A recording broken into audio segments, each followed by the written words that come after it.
Jendea atera. Bai.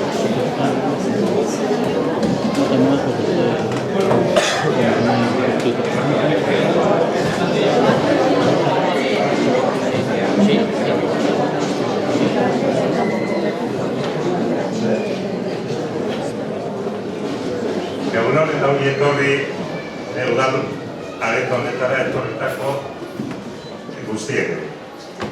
Damaso Urtanga Berezola jaunari, lehenengo, gure ongi etorria irazi behar dugu. Baita ere, Irungo alkate dugun, Jose Antonio Santanori eta Irungo udaleko beste ordezkariei. Victoriano Etxabe, gure herriko bikarioari. Udalkide lagun guztiak ere. Eta ez duen besterik espero, herritar, asko, ugari, eta Damasoren lagun guztiak ere. Ongi etorri eta egunon. Don Damasori, asko korrela ezagutu baitugu eta hala ezagutzen dugu, oraindik ere. Hondarribiko urrezko insignia jartzea da gure ekitalioren helburu. Eta urtero eginketu dugun bizala, egingo dugu aurten ere. Alegia, gure herriko jaien hasiera ofizialarekin batera, gure herrigintza indartzeko eta gure herrigintzari aitorpena egiteko. Damasoren aurkezpena egitea nire aldetik ausart txamarra da, baina uste dut zeo zer aipatu beharko nukela. Eta hori dut esateko, Azpeitiarra dela jaiotzez denok dakigu. Landeta auzokoa dela, agian ez hainbestek. Eta Loiarte baserrikoa dela, ere ez, beste batzuk, beraz. Hiru kalitate horiek behintzat baditu eta aipatu beharrekoak dira. 76 urteko gizon gordina dugu. Eta Donostiako seminarioan apaiz ikasketak egin eta gero, Hondarribian bizi da gure artean 1976 urtea ezkioztik. Erroman egin zituen filosofia ikasketak eta Valentziako Unibertsitatean filosofia eta letra ikasketak ere. Pertsona, arbolaren irudi erabiliarekin parekatu ezkero, pertsona eta arbola esan nahi dut. Nabarmena da, Damasok Azpeitian dituela sustrai zendua. Inoren borra, adarrak eta fruitu emankorrak Hondarribiari eskaini dizkiola esango banu, ez dut uste bat ere esageratuko nuke. 58 urte baitarama Hondarribiko gizartea hobetzen eta edertzen. Apaizgintza eta irakaskuntza izan dire Damasoren bide nagusiak gure gizarteari bere ekarpena egiteko. Eta gizartea pertsonok osatzen dugunez, bere egiteko nagusia pertsonarekin egotia, pertsonari laguntzia, pertsonari balioak eskaintzia, pertsonari zerbitzu emati izan da. Horregatik, Damasok, ematen dizkizut eskerrak, Hondarribiko herriaren izenean, egunero eskaintzen diguzun gizatasun bikainarengatik. Teniendo en cuenta lo anterior, en reunión de la Junta Local de Gobierno con fecha 10 de agosto de 2015, se adopta el siguiente acuerdo. Conceder la insignia de oro de la ciudad del año 2015 a don Damaso Urtanga Berezola por sus 50 años como sacerdote, 48 de ellos en Hondarribia, en los que ha hecho una gran contribución a los valores de cientos de hondarribianas y por su acompañamiento cercano en la educación y desarrollo integral de muchos de los jóvenes de nuestra ciudad como profesor, director y titular del Colegio Ama Guadalupekoa.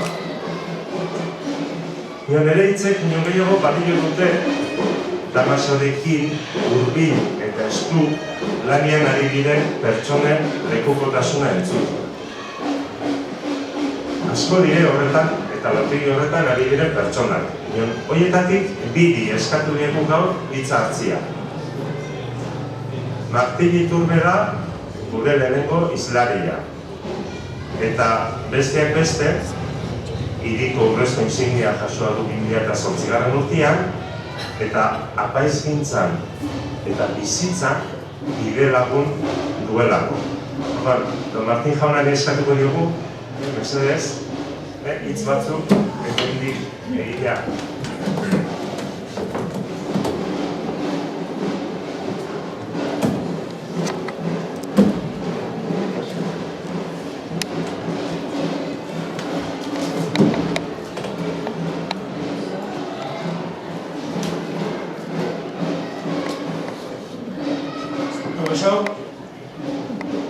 Alkate jauna, udalkide eta gehiagontara etorri zeraten guztiak, ongi etorri.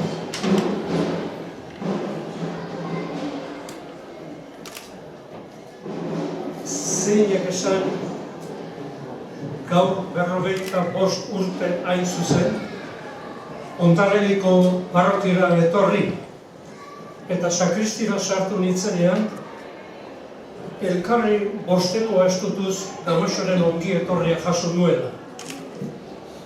Nork esan, handik 45 urtetara, egun berean, bera zoriontzen harrituko nintzela. Horra bada, herriko jai nagusi bezperan, udalak duen urteoroko norbaiti herriko insignia emateko ohitura berrituz, zuzenean Damaso dugu omenaldian jarria. Damaso, zeu diozunez, asko eta asko dira gure artean aipamen ohore txalogarriak merezi dituztenak. Iraunkortasun etengabean, isilean izanik ere, egin eta egiten ari diran besterekiko zerbitzua. Horregatik, zuk ala nahita, jasotzera zoazen dominaren urrezko dizira, beroietara ere badikoa. Gaur ordean, zuri dagokizu urteko aipamen nagusia, udalaren eskutik eta herri osoaren izenean, esker onaren ezaugarri jasotzea. Zuk parrokian eraman duzun ibilbideari buruz, hitz batzuk esateko, eskatu zait, eta atsegin zait bai, eskatu zaita gau ahalik eta egokien betetzen saiatzea. Jakinik, ezinezko dela, bizialdi luze bateko itsasoko ur guztia titare batean jasotzea. Beraz, labur bilduaren zelaietan, parroki lanean erabili duzun jarduna 3 puntutara bildu nahi nuke. Bat, herriarekiko harremanetan agertu dezun jokabidea. Bereiziki, egoera neketsuetan aurkitzen zirenekin agertu dezun ardura. Bereizitasun hau, gaixoekiko izan dezun arreta eta ardura. Zenbat etxeetan, bake hitz eta poz arnasa gaixoen bihotzetan txertatu dezun, zeuk bakarrik eta jainkoa jakingo dute, beraiek ere bai. Aldi berean, norbaiten heriotzaren zauriaz saminduak izan diran 100 familien ondoan eskaini dituzun orduak. Hor ikusi zaitugu hutsik egin gabe, nahi gabe zurratuak zeudenen egoeratan, bere enganeko maitasuna eta onginaiaren ezaugarri bihurtuz zure presentzia. Bigarren puntua, bigarren begirada, zure hitzaldiekiko erabili dezun seriotasuna aipatu nahi nuke. Behin bakarrik ere etzera hitzaldia egitera algaleratu, aldez aurretik gaia pentsatu, prestatu, laburbildu eta zehaztasunez paperean idatzi gabe. Horrela jokatzeaz, hitzarekiko seriotasuna eta entzuleekiko errespetua agertzen baitu. Hirugarren begirada hau, begiz ikusten ez dan zerbait da. Eginkizun guztiak eta guztion eginkizunek zergatik bat daramate oinarri, sustrai eta ardatz. bizitzako arrosa eta bakoitzaren jokaera norantz zuzendu, argitzen duen zergatiaz ari naiz. Izki nagusiz idatzi eta hitz apalez oihukatzen den berri ona zabaltzea. Eskura zitzaizkizun beste hainbeste aukera bidean hartzetik hartu dezu. Bizitzako biltzarri eta zure izate argitzen duen fedea elkartean eta elkarrekin bizi izaten ahaleginduz. Horrela iraun dezu, eginoren eginez, 50 urteren buruan, euri gozoak bezala, tantoka, bihotz zelaiak ezetuaz eta ezetasunez gozatzen. Eguzki nagusiak usta oparo bere helburura eramango duen itxaropen sendoan. Ark burutzen baititu, usta eta lur emaitzak, gizakion landatze ereitearen gainetik. Damaso, ¿cuántas veces a lo largo de estos 50 años has presidido la celebración de las bodas de oro de matrimonios que han llegado juntos a los 50?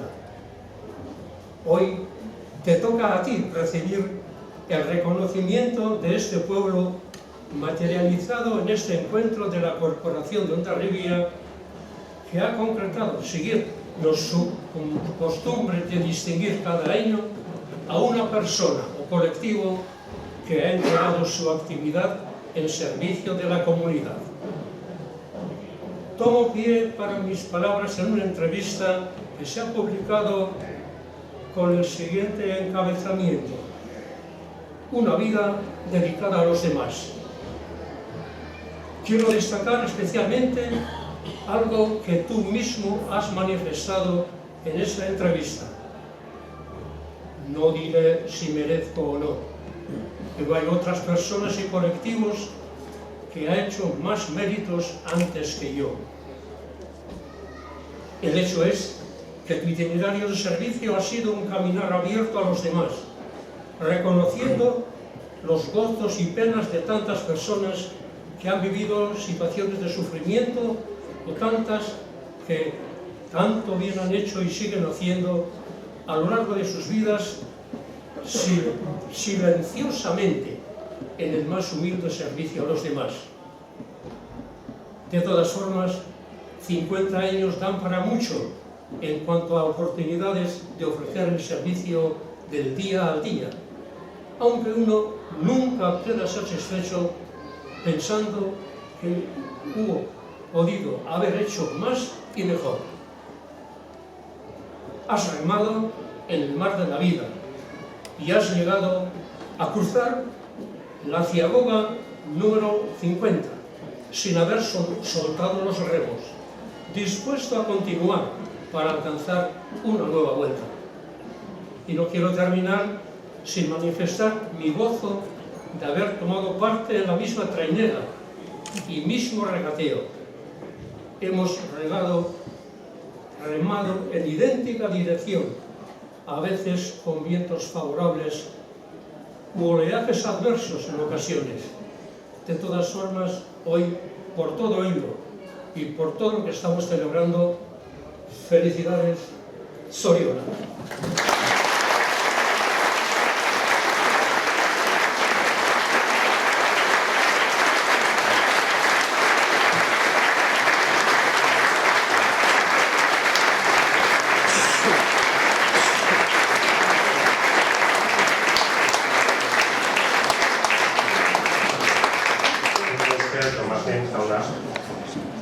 Mertxe Zagarzaztu Andrea dituko dut, hain zuzen, Ama Guadalupeko ikastetxearen zuzendaritzaren izenean hitz egiteko. Eta beste ardatzetako bat, eta Matxoren eginkizunaren beste ardatzetako bat, eskola, bere eskola izan baita, eta horren izenean hitz egiteko. Eguerdio, Amaso, eta etorri zareten guztioi. Gaur, gustatuko litzaidake modu apalean azaltzea zertzeren Damaso Ama Guadalupekoa ikastetxearentzat, hezkuntza komunitate osoarentzat, ikasle, guraso eta langile, irakasle eta ez irakasleentzat. Ama Guadalupekoak zuk egindako hezkuntza proiektu bat du, herriari eskaintzeko. Eta horren sustraia zuzara, Damaso. Hezkuntza proiektuak bi zati ditu, baina gaur ez dut alderdi akademikoa aipatuko. Oso maiz gertatzen ari baitira kanpoko eta azaleko aldaketak. Garrantzitsuena eta urteetan zehar gelditzen dena, heziketaren ildo nagusiak dira, eta horien barruan ikasleak. Damaso, argi duzu, Hondarribiko ikasleentzat eta familientzat nahi duzun profila. Pertsona autonomo, solidario, eskuzabal eta kristaua. Eskaintza hau lortzeko, buru belarri ari zara lanean zure ikastetxean. Damaso, siempre has buscado conseguir personas autónomas, solidarias y cristianas. Y este objetivo perdura en el tiempo. Tu colegio tiene alrededor de 800 alumnos y alumnas, repartidos en 40 aulas, en 2 edificios, infantil y primaria, y ESO y bachillerato, en los que se puede cursar de 1 a 18 años. Y esto se repite a lo largo de los años. Siempre quieres actos sencillos, pero por todo lo citado anteriormente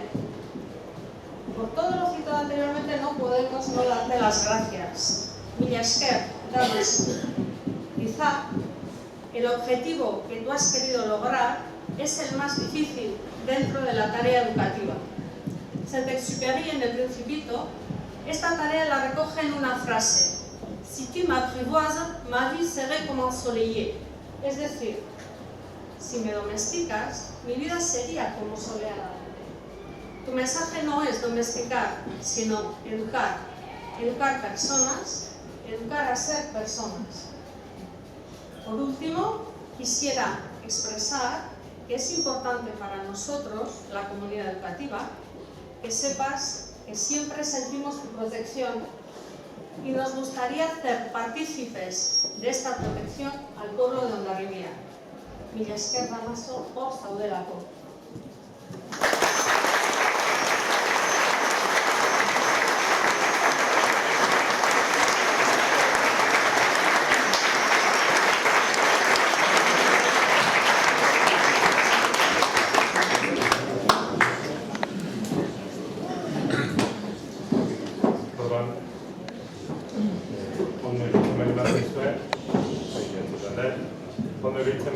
Horretxe jarriko digula Damasori gure herriko urrezko intsignia. Eta nola ez, gero eskartuko dugu, bere hitz batzuk egitea denak ez dut desietuta gaudela da entzuteko. Orduan, mesedez txutik jarriko gara?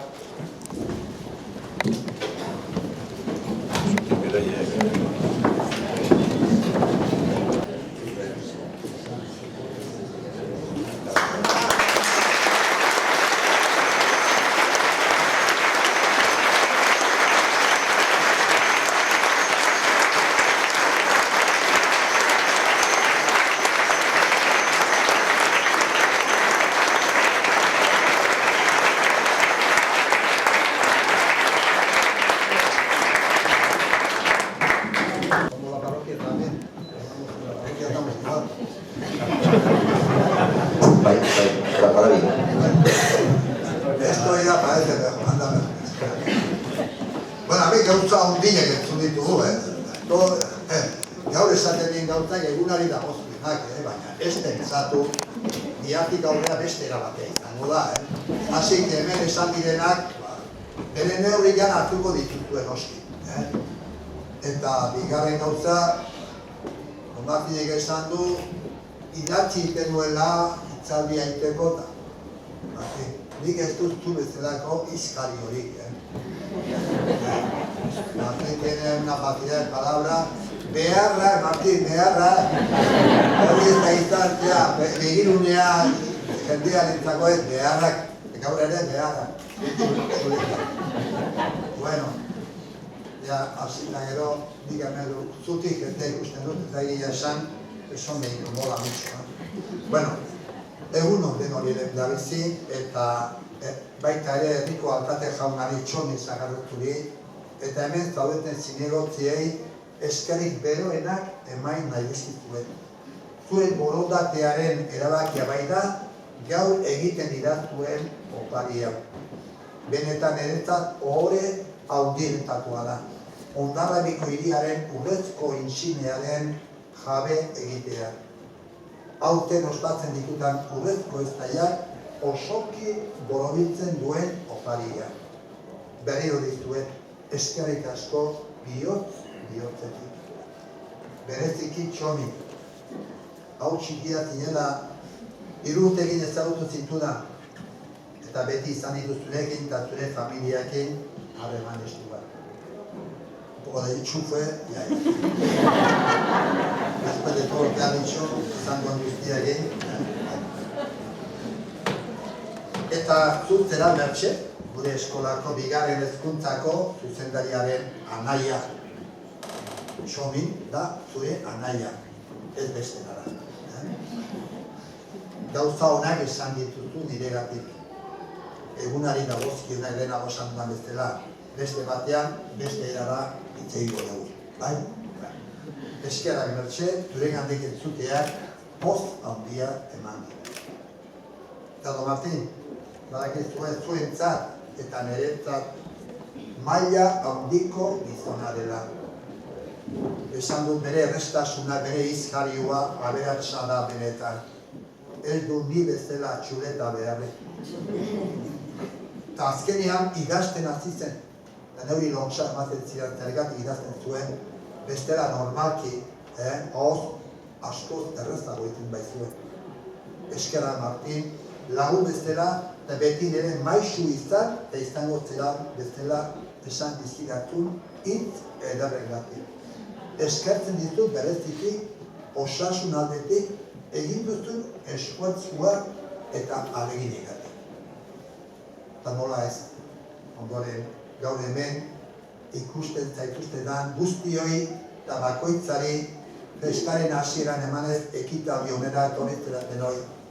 Maitasun guztiz ematen dizkituen bere bihotzeko eskerrik beroena. Nik uste nuen, eriztan egitzen idaten omena aski eta nahikoa izango zela. Bati bat, egiz. Eta barrenetik esaten dizuet, ni baino asko gehiago eta horrekoik bagirela gure hirian omen hau merezitutenak. Isil-isilian herriaren alde eta herritaren alde lan asko egiten dutena. Horregatik, udaletxeak gaur egiten didan opari hau, urrezko eztaien ondorio bat bezala hartzen du.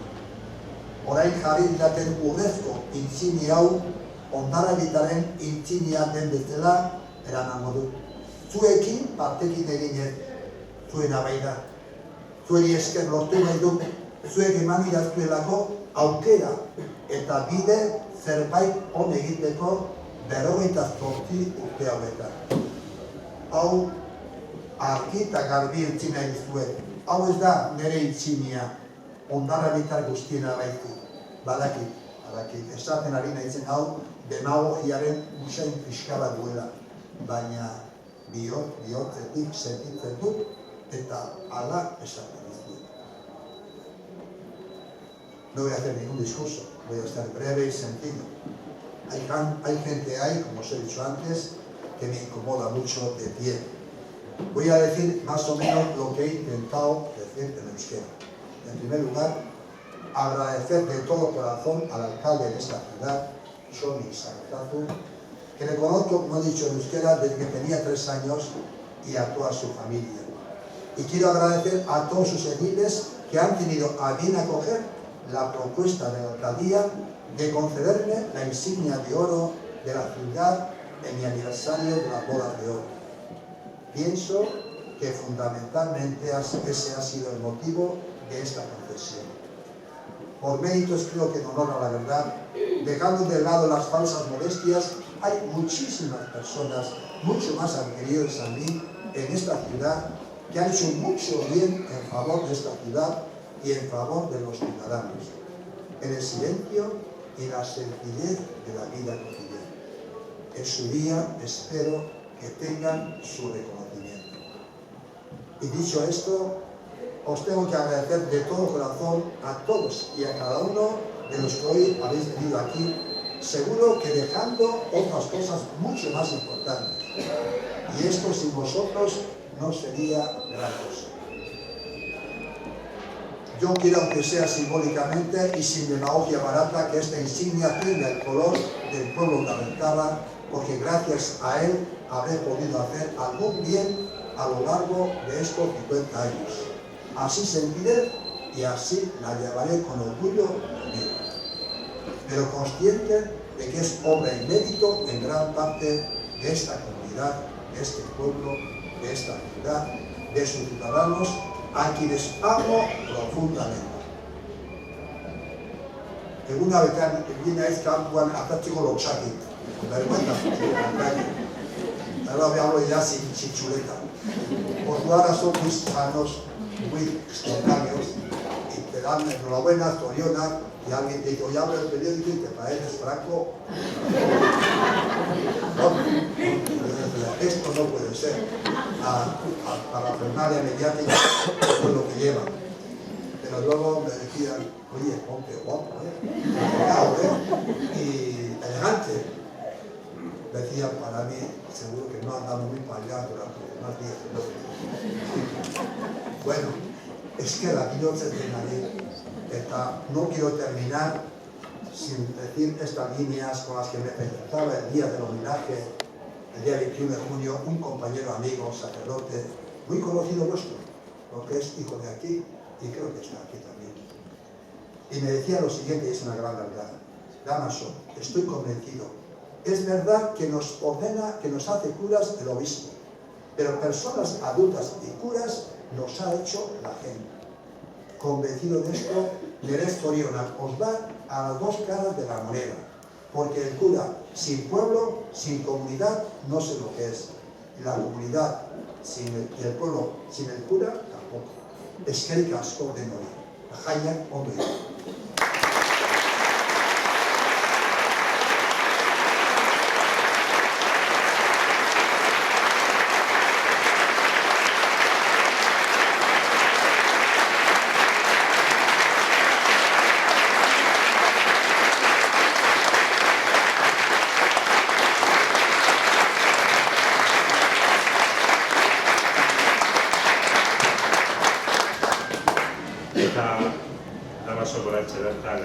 Esan digun bezala, noski jaietan gaude eta jai horietan hainbat, prestatutako hainbat jarduera egiten ari gara. Egia esan gero eta zailago da jaietan dariko jaiak noiz hasitzen dira. Ze batzuk lehenagotik izaten dira. Pero es verdad que tenemos más de 100 actividades que demuestran las ganas que tenemos de disfrutar estos días de manera activa y conjunta. Y quiero agradecer la colaboración fructífera que hace que el sentimiento festivo se adueñe de nuestras calles y plazas y que además nos enriquezca a todas y todos. Estos días también renovaremos nuestro compromiso como hondarritarras. Tenemos un magnífico patrimonio que debemos transmitirlo a las siguientes generaciones con responsabilidad, respeto, valores cívicos y teniendo presente la mejora de nuestro vínculo ciudadano. Nire azken hitzak, gaurko, jaiak bestela bizitzea egokitu zaien hondarritar guztia eta bereziki gurekin ez daudenak gogoan hartuz esan nahi dituzte. Eta jaietan gaudenez, eta guk jaietan besteak beste honako oker esaten dugunez, esan mesedez eta favorez berekin, gora ama Guadalupekoa, eta gora Hondarribia.